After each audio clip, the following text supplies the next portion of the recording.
Hello everyone, welcome back to my channel. ఇది Saturday blog అండి.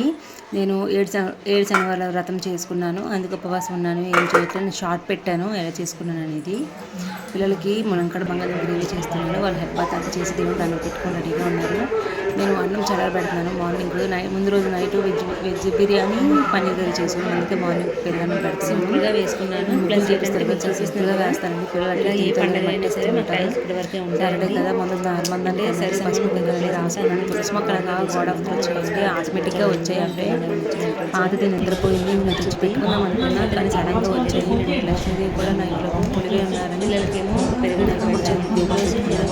చల్లారి పెడుతున్నాను. చూస్తున్నాను కదా, బిర్యానీ చేసేసి ఫిల్టర్ అండి, ఫిల్టర్ అక్కడ ఫిల్టర్ ప్లేస్లో ఫ్రిడ్జ్ ఉంటుంది కదా, అవతల పెట్టేసి పూజ చేసుకున్నాను. షార్ట్ కోసం వీడియో షూట్ చేశానండి, అందుకని మీకు ఇలా చిన్నగా క్లిప్ చూపిస్తున్నాను. ఎలా చేసుకున్నాను అనేది మీరు కూడా చూడండి. మీరు కూడా స్టార్ట్ చేశారా లేదని నాకు కామెంట్ చేయండి. స్టార్ట్ చేయండి, చాలా పీస్ఫుల్గా మైండ్ ప్రజెంట్గా ఉంటుంది. నేను ఎన్నోసార్లు అనుకున్నా ఇలా చేయాలని, కానీ ఆ స్వామివారు ఈసారి ఇలా కుదిరిచ్చారు. అనుకుంటూ ఉంటాను నేను చేయలేకపోతున్నానే అని, కానీ కుదిరింది. కొన్ని కారణాల వల్ల సంకల్పం గట్టిగా ఉంటే నిజంగా అవుతుందండి. మనం కోరుకునే కోరిక స్వార్థంగా ఉండకూడదు, నిస్వార్థంగా ఉండాలి. నాదే నమ్ముతాను. నేను ఒకళ్ళు ఏమి అనండి, నా జోలికి వస్తే నేను ఒప్పుకోను. అలాంటి మనిషిని, నా పని ఏదో నేను చేసుకుంటా. ఎవరితో కబుర్లకు వెళ్ళను, ఎవరితో ఏమి పట్టించుకోను. తిన్నామా, ఇంట్లో వండుకున్నాము, పిల్లల్ని చూసుకున్నాము, అంతవరకే. మా హస్బెండ్ బయటకు వెళ్ళినా ఎక్కువ బయటకు వెళ్ళండి. ఇంట్లోని కాయగూరలు, రైతు బజార్కి, పిల్లల షాపింగ్కి, కిరాణా సామాన్లు, ఆ 3 అట్ల తప్ప దేనికి వెళ్ళనండి. పిల్లలే పాలు పెట్లయితే తెచ్చిచ్చేస్తాను. నాకు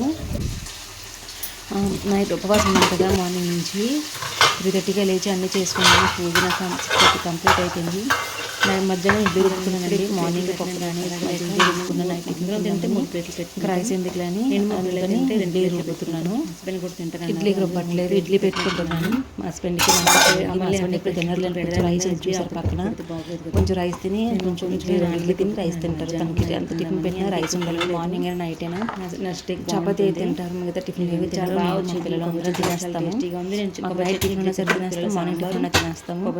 అందుకే నేను ఓన్లీ 3 ప్లేట్లే పెట్టాను. 3-4 తింటాను, పిల్లలు 4 తింటారు. అమ్మాయి 4, మా హస్బెండ్ 4 మళ్ళీ పెట్టుకుంటాం. మా హస్బెండ్ కొంచెం అవుతుంది అంటే చల్లారిపోతుంది కదా, చేయలేదు ఒక దగ్గరికి అంతా తీసుకుని పప్పు కూడా అయిపోయింది. పప్పు అలాగే సింపుల్గా కదా, రోజులుగా టైం పడుతుంది. కరివేపాకు తాలింపు రెడీ చేసుకుంటున్నాను. ఇది రుబ్బేసి తాలింపు పెట్టేస్తాను. ప్లీజ్ లైక్, షేర్, సబ్స్క్రైబ్ చేసుకోండి ఫ్రెండ్స్.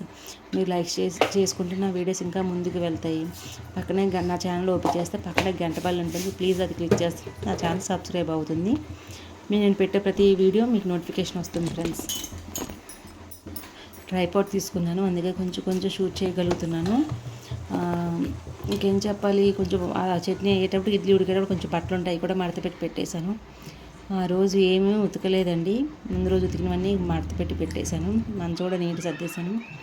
బీరువా దేనికో తీసానండి, ముందు రోజు ఫంక్షన్కి వెళ్ళాను కదా, నల్లపోసలు ఉంటే బీరువాలో పెడదామని తీసాను, సారీ. అక్కడ అమ్మ ఫోటో ఉంది, మీకు చూపించట్లేదు.